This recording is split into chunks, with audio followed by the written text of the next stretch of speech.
1300 करोड़ खर्च, फिर भी 13 घरों तक नहीं पहुंच पाया पानी। हर घर नल जल योजना पर बड़े सवाल। नमस्कार साथियों, मैं मोतीलाल महतो। झारखंड में हर घर नल जल योजना को लेकर एक ऐसी खबर सामने आई है जिसने पूरे सिस्टम पर सवाल खड़े कर दिए हैं। आज मैं झारखंड के एक ऐसे मुद्दे पर बात करने जा रहा हूं जो किसी राजनीति से नहीं बल्कि हर गरीब, किसान, मजदूर, महिला और बच्चे के जीवन से जुड़ा हुआ है। वो है पानी। कहा जाता है जल ही जीवन है, लेकिन सवाल है अगर पानी ही ना मिले तो जीवन कैसे चलेगा। आज मैं झारखंड सरकार से कुछ ऐसे सवाल पूछूंगा जिनका जवाब राज्य की करोड़ों जनता जानना चाहती है। झारखंड की सच्चाई ये है कि भारत के आज़ाद हुए 75 वर्ष से अधिक हो गए। झारखंड राज्य बने हुए भी 25 वर्ष पूरे हो चुके हैं, लेकिन आज भी लाखों परिवार शुद्ध पेयजल के लिए संघर्ष कर रहे हैं। सरकार विकास के बड़े बड़े दावे करती है, लेकिन जमीनी हकीकत कुछ और है। पहला सवाल सरकार से यह है कि झारखंड में लगभग 32,615 गांव हैं, लेकिन पाइपलाइन से पानी पहुंच पाया केवल कितना है? 6,963 गांवों तक, यानी केवल लगभग 21%। इसका मतलब है करीब 79% गांव आज भी पाइपलाइन जलपूर्ति से वंचित है। गिरिडीह जिले में करीब 1300 करोड़ खर्च होने के बावजूद 13 घरों तक आज भी नल का पानी नहीं पहुंच पाया।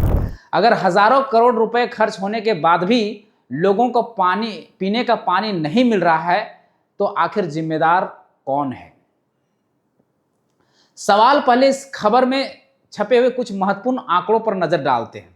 झारखंड में इस समय 62,55,717 घर हैं।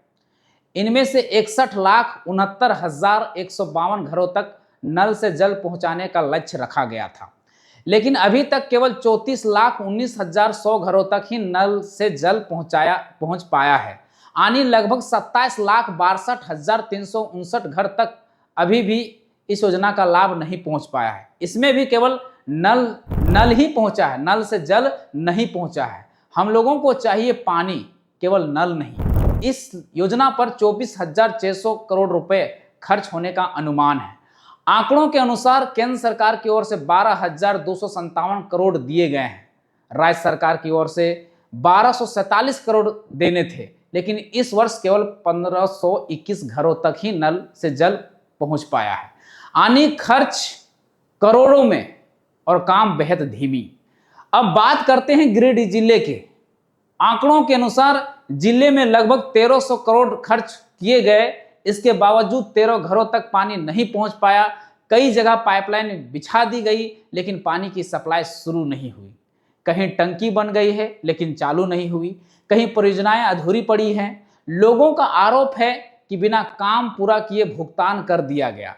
अगर ये आरोप सही है तो यह केवल लापरवाही नहीं बल्कि जनता के पैसे के साथ गंभीर सवाल खड़ा करता है। अन्य जिलों की स्थिति आंकड़ों में अगर देखें तो यह भी बताया गया है कि सिर्फ गिरिडीह ही नहीं बल्कि पाकुड़, साहिबगंज, धनबाद, दुमका, गोड्डा, गुमला, लातेहार और सिमडेगा जैसे कई जिलों में कई घरों तक अब तक नल का पानी नहीं पहुंच पाया है। यानी समस्या किसी एक जिले तक सीमित नहीं दिखती। आज जनता सरकार से कुछ सीधे सवाल पूछ रही है। हजारों करोड़ रुपए खर्च होने के बाद भी लोगों को पानी क्यों नहीं मिला? अधूरे कामों की जिम्मेदारी किसकी है? क्या दोषी अधिकारियों, ठेकेदारों पर कार्रवाई होगी? जिन गांवों में आज भी पानी नहीं पहुंच पाया, वहां यह सुविधा कब तक मिलेगी? जनता को विज्ञापन नहीं, सुविधा चाहिए। घोषणाएं नहीं, घर घर पानी चाहिए। यह वीडियो किसी पर आरोप तय करने के लिए नहीं बल्कि सार्वजनिक रूप से प्रकाशित आंकड़ों में उठाए गए सवालों को आपके सामने रखने के लिए है। धन्यवाद। जोहार। जय झारखंड।